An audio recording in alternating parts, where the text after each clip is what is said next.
Krajem prošle godine smo počeli sa vatanjem jelenske divljači, odnosno sa transportom sa naših lovišta u lovišta centralne Srbije. Glavni razlog tome je što po podacima Republičkog statističkog zavoda iz 2019. godine u Srbiji živi nešto malo manje od 6200 jelenske divljači, od toga 5000 je na području Vojvodine, a 1200 na području uže Srbije, a prirodni okolnosti omogućavaju da živi znatno veći broj jelenske divljači u Srbiji, te je racionalno da pokušavamo da ponovo reintrodukujemo jelene, odnosno da ponovo nastanimo jelene na mesta gde ih trenutno nema.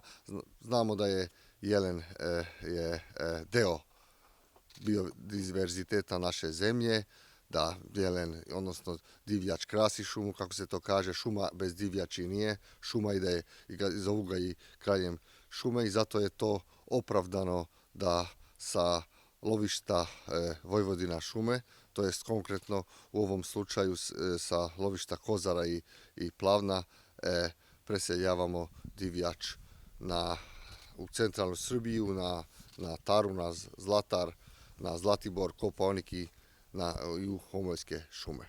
Prošle godine smo preselili 24 komada jelenske divljači, ove godine do današnjeg dana 50 komada, a sa današnjim danom ćemo još to dopuniti sa 10 komada. Imamo ambiciozne planove i za sljedeću godinu. Tu nameravamo da preselimo 100 komada jelenske divljači, ali kao što sam rekao, ove godine smo samo preseljavali sa lovišta Plavna i Kozara, a sljedeće godine želimo da preseljavamo i sa Vršačkih planina, i sa Delibatske peščare, i sa lovišta Kućine, Bosučke šume i Karakuša, odnosno iz Apatinskog rita. Za budućnost možemo biti optimisti, jer ako se harmonizuju veterinarska regulativa sa Evropskom unijom, onda tamo negde realno bi bilo 2023. ili 2024. da izvozimo jelenske divljači u države Evropske unije, odnosno u Rusiju.